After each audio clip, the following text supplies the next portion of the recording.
Welcome friends to another 40k video. Today we look to the Horus Heresy Book 7, Inferno by Bligh, and the Legio Custodes. How were they made and what separates them from the Space Marines? Friends, let's find out. They protect the Emperor and have been by his side going way back to when he was establishing that empire. They are genetically engineered warriors with loyalty and purpose, which cannot be broken, and their armour and armament is the height of the Imperium's technology. We are told that the Legio Custodes are the firstborn sons of the Emperor, before the Thunder Warriors, and perhaps the height of his genetic and technological genius. Their abilities, by every measure, are superior to that of the Thunder Warriors and the Space Marines. Only the Primarchs and the Emperor himself succeed them. Such detail was put into their gene craft because it needed such strict biological and psychological criteria that only a mere one in many thousands of potential candidates might prove suitable for the simplest of the steps involved in the Legio Custodes creation process. This small pool for decades will be subject to alchemical augmentation and psychomimetic training, but it was far from guaranteed that they'd survive after all that time. The Custodes could never reach the numbers enjoyed by the Astartes due to the details involved in their craft, and so the Custodes have never gone above 10,000 in number.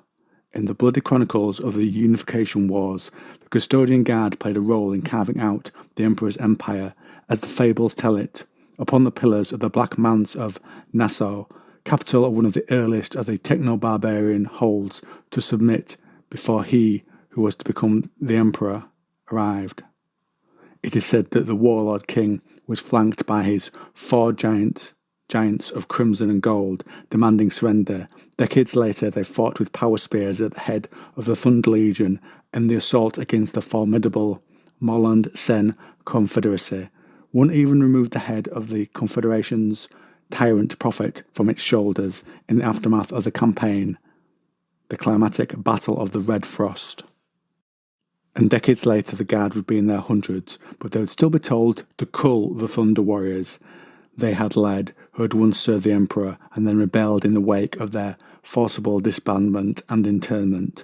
Only this time the Custodian Guard will be accompanied by the new gene-crafted warriors meant to replace the Thunder Warriors, the first few thousand prototype Space Marines, most of whom would go on to form the nascent Legiones Astartes, latterly known as the Dark Angels. Both the Guard and the Astartes are related because they were created by the same hand. Their bodies are enhanced mentally and physically and prepared to fight in different environments, and they have also been subject to mental conditioning to rework them so their baser drives are inert and rechanneled towards aggression, goal acquisition, and the fulfillment of duty. The Astartes are made to be conquerors and Custodians are made to be ever-vigilant watchmen. Those are the basic differences, but this goes further.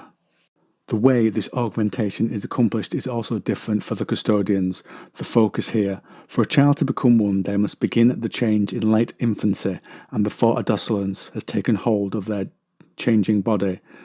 Where this is best served in the Marines during adolescence, the changes are: the Dreamcraft to enhance the Custodes is worked upon the smallest conceivable microscopic level of their genome and cellular structure, and barring massive bodily harm, they are immortal. No organs are implanted to the Custodes as with the Marines. The Custodes work upon the core genetics at a deep cell level, and perhaps further tailored to each potential member of the 10,000, a metaphysical realm of biomancy and psychic manipulation on a level unguessed. As the Emperor oversaw the creation of each Guard, this creates a being whose perception and apprehension of threat and how to counter it is literally beyond the natural limits of man or the powers of a machine. Their minds are filled with an encyclopedic knowledge of all the arts of death, deceit and destruction they must counter in their duty, and how both to counter and employ them, and they are also armed to converse such matters of warfare, politics and philosophy as the Emperor wills it. The seeds of their creation lie with what is left in dark, dusted catacombs from the Dark Age of technology, where laid masterless gene looms and auto-surgical chambers of the Dark Age of tech, and the Emperor used these in the creation of the Custodes and the Thunder Warriors, used to combat the world he faced off against the exubari vivomorphs of the Camargue, who culled the young for beautiful flesh to graft to their own failing bodies, or the nightmare horrors of the garment clans of the deep sinks of America, whose terrible strength and longevity were bought only at the price of a far more indiscriminate and insatiable hunger. And that's where we will end things today. So friends, I hope you enjoyed the video. Got anything to say, drop me a comment down below.